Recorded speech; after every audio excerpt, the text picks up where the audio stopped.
It's either maninirahan sa Pilipinas or dito sa Vietnam. Don't get me wrong, this is my personal choice. Mas gustuhin ko na lang dito. Kung pwede lang i-renounce ang pagiging Pilipino, you know what, you cannot blame me. Ang baho-baho na nga ng pangalang Pilipinas, napakabaho talaga eh. Parang yung kanal sa Metro Manila. Sa mga nangyari ngayon, nakakaya magsabi na proud to be Filipino. Kasi bulok parang basura. Huwag ka nang babalik, di ka pala proud Filipino. Sabihin nyo nga sa mga kaibigan yung foreigner ang Pilipinas. Yung bang mamumuhay ka mga kamokong na hindi lang maganda, kundi yung may peace of mind, Patagong ide-degrade ang pagkatao nyo. na hindi ka mag-worry kung makikidnap ka, Kunwari lang, Philippines, pero pagtalikod nun, pagtatawanan, mako-hold up ka, daig nyo pa yung mga Aprikano. or ma-riding in tandem ka. Pandidirihan kayo. Sobrang gulo na ng Pilipinas mga kamokong. Ay grabe, ako na lang naawa sa mga tao doon. Kahit kasi mga kamokong nagkagulo ng mga politicians, pero hindi yan sila maghihirap. Hindi kagaya natin, pag sila ay nagkagulo, grabe ang epekto sa ating nasa baba. Diba? Pag magkaletse-letse ang gobyerno, bababa yung ekonomiya. Sino affected? Tayo. Pero sila, hindi naman yan maghihirap. Tayo yayaman ba? Based on research, mahirap umasenso yung Pilipinas. Bakit? Dahil sa ating sistema na multi-party. Ilang body of government meron tayo? 3. Nadagdagan na nga ng isa ngayon eh. ICC. The 4th branch of government. Lahat ng body na to ay nagdanakaw. Sobra talaga. Pag ang gobyerno ay may proyekto, of course, it's always a subject for debate. At ang nangyayari niyan, debate na lang, wala nang nagagawa. Nakakalimutan na lang proyektong yan. Aside from that, being bureaucratic country mga kamokong, ang daming mga papeles bago mapasa isang proyekto. Ganyan katindi. Kaya yung pag-asenso sa Pilipinas most likely will happen in the second coming. Ibig sabihin, sobrang dilim ng future ng Pilipinas. Paano na lang? And based on the research as well, Vietnam is a rising country, especially sa ekonomiya nila. Ang napansin ko kasi dito mga kamokong, alright? One party system lang dito sa kanila. The Communist Party of Vietnam ay yun lang yung nagmamando sa bansang ito. Wala na ang debate-debate kung may proyekto sila kasi wala namang ibang party na mag-o-oppose eh. So, that's what happened. Ang dali ng proyekto dito at hindi sila bureaucratic country. Sobrang dali. Though may downside, pero para sa akin hindi yan downside eh. Mahirap magiging isang leader dito sa Vietnam from the ordinary level. Hindi kagaya sa atin na mayor ka lang, magiging presidente ka by people's choice. Eh dito, halos karamihan ng mga liderato nila kinukuha talaga doon lang sa party nila. So parang nagsashuffle lang sila sa loob. Ang kagandahan yan, in one mind lang sila. They have unity to run the country. Kaya nga ganito yung Vietnam eh. Para bang nangyayari ngayon sa Davao City, where one party lang, the Duterte party, ang nagpatakbo ng Davao City. Ang maganda niyan, yung mga proyekto ay continuous talaga. We can only see progress in Davao, not a downtrend mga kamokong. Di ba?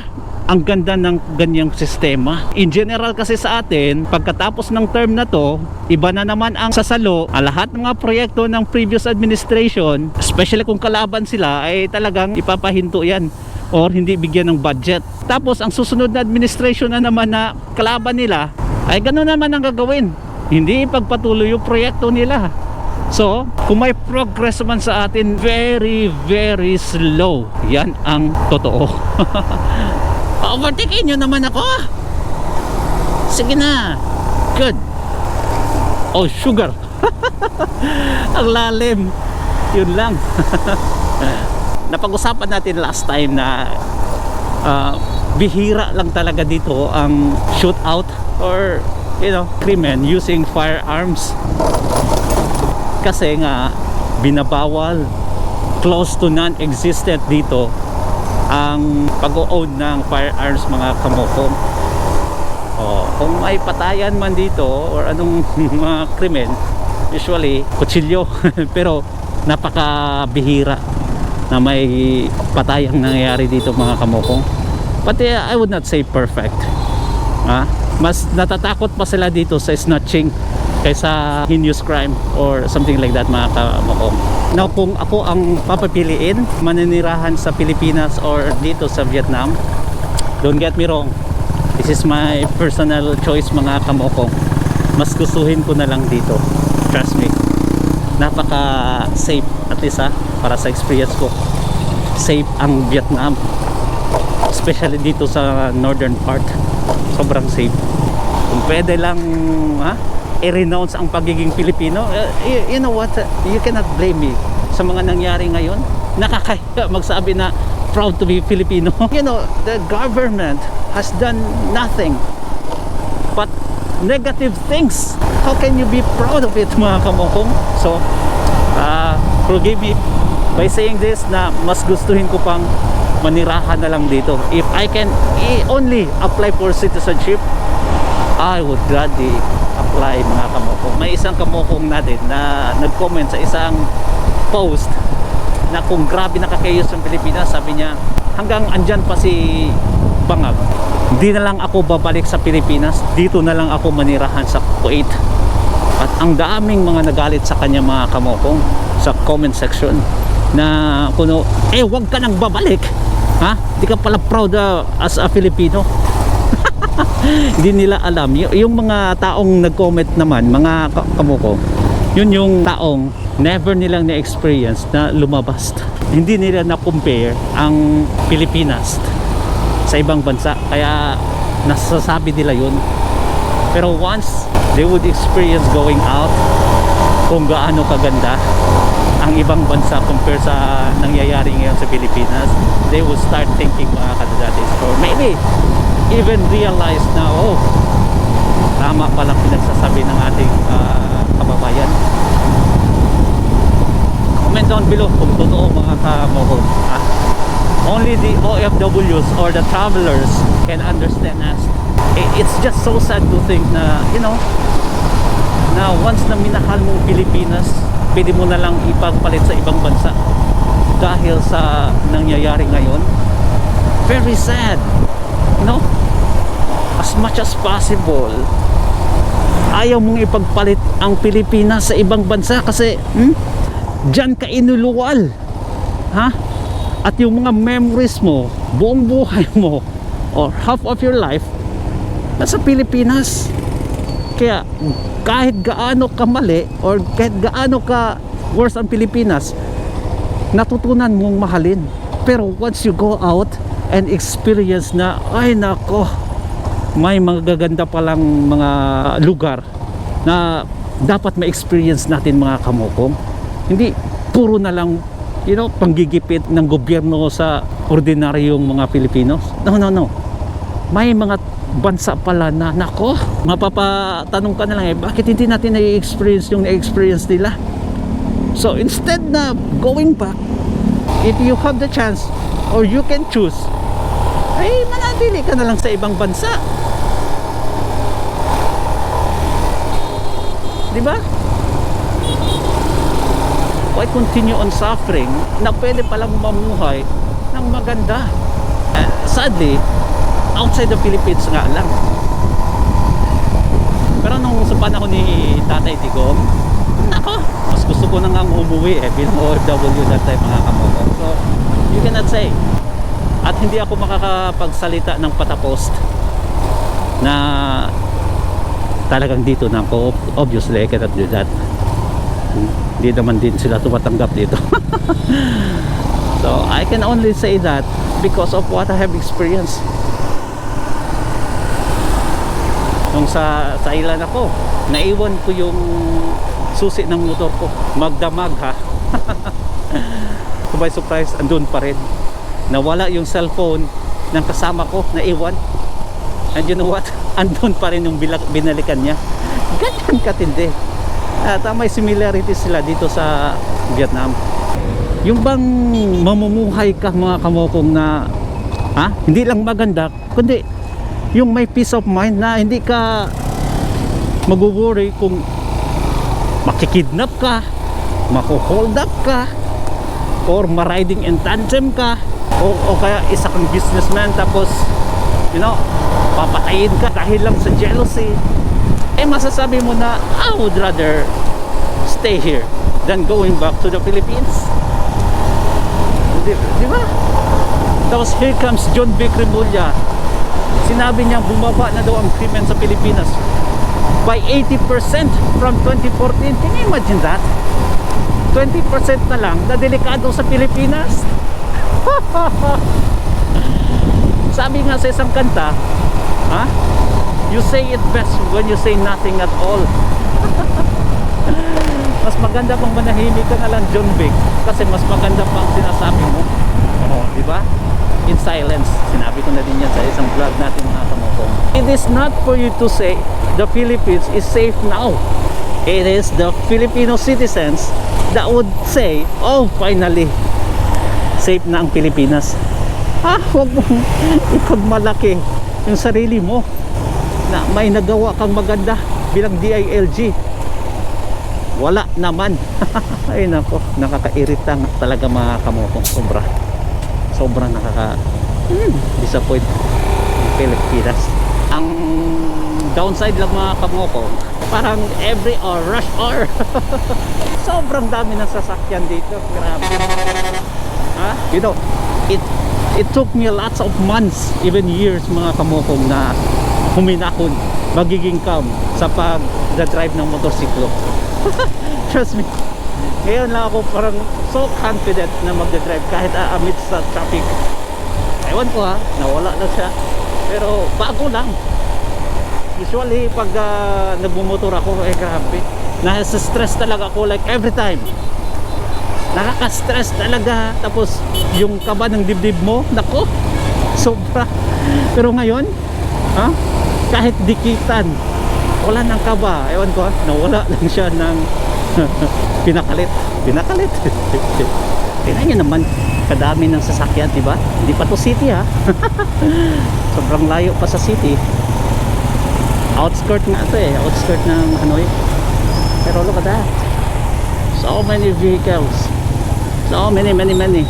Kaya you know what, by June 2026 may mga restriction na sila as far as gasoline motorcycle is concerned.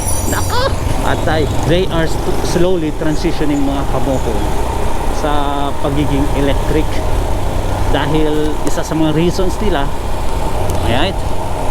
ay pollution.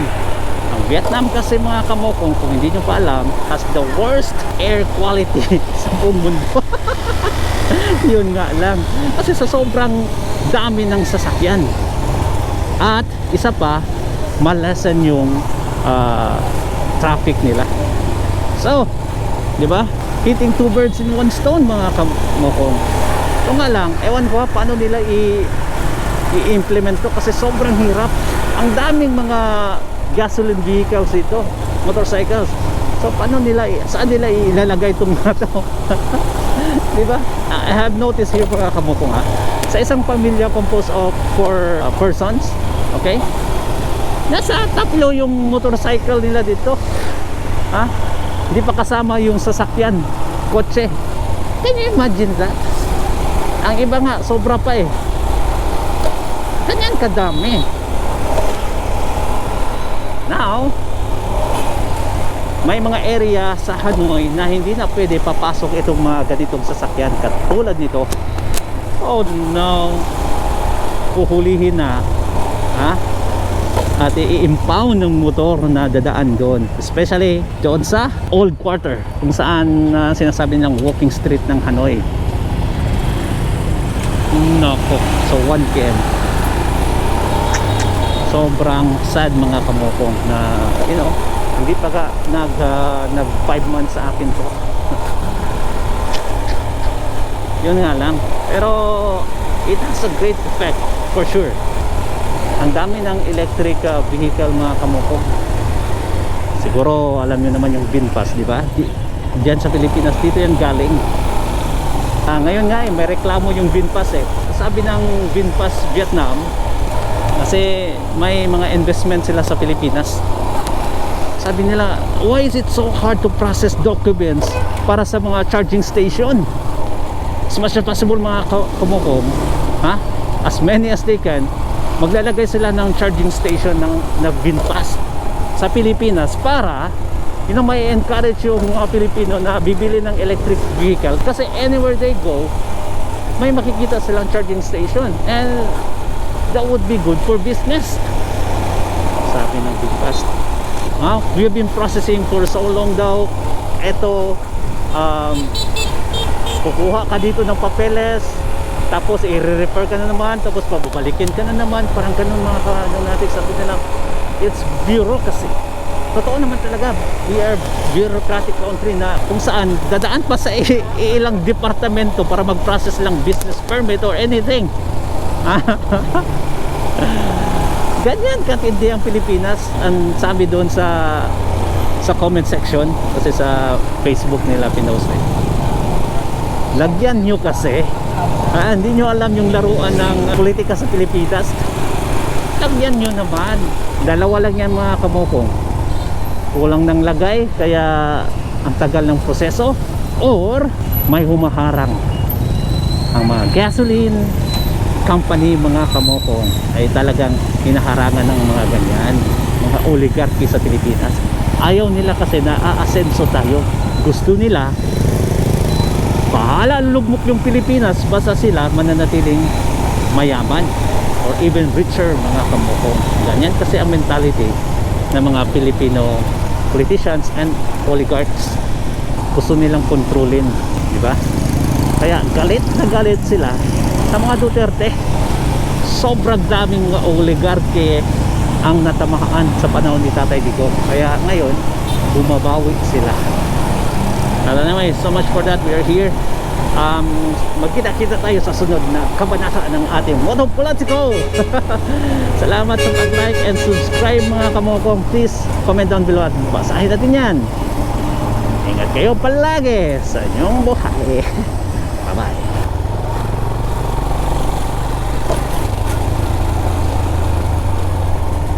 Yan na lang nito. Di ba? Kita nyo naman yan, charging station yan.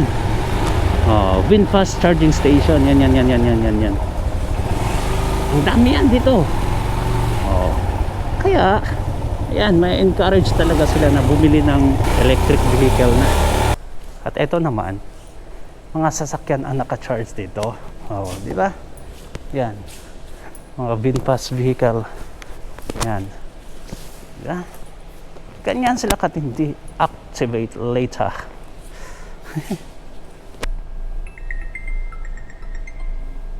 Hello.